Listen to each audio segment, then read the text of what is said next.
ground లోకి వచ్చినప్పుడు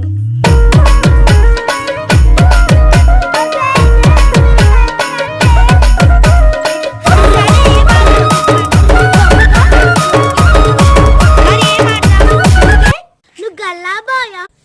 కబడ్డీ కాలు చేతులు పోతాయే షటిల్ సాక్ అటు ఇటు పడితే నువ్వే వేసుకొస్తావు రన్నింగ్ రేస్ అది కూడా ఉడకడే కదా అరగంటే ఉండేదే కానీ అండి ఏదొకటి మరేం ఆడదాం చెప్పండి తొక్కుడు బిల్ల నువ్వు పాతకాలమా పాత కొత్త ఎందుకే అరగంటే ఉందే అయితే నువ్వు చెప్పే కొక్కో కొక్కో కొక్కో కోడి కూడా ఉన్నది కొక్కో కొక్కో త్రోబాల్ ఆడదామా సపడక కింద పడి దెబ్బలు తాకుతాయి అరే 5 నిమిషాలు ఉంది చెప్పండి ఎంతసేపే ఇంకా చెస్ ఆడదామా నీకు వచ్చా లూడో చేతి నూపి పెట్టి ఓపిక నాకు లేదు మీరు కూడా గ్రౌండ్ లోకి వచ్చినప్పుడు ఇలానే చేస్తారా కామెంట్ చేయండి సబ్స్క్రైబ్ టు అవర్ ఛానల్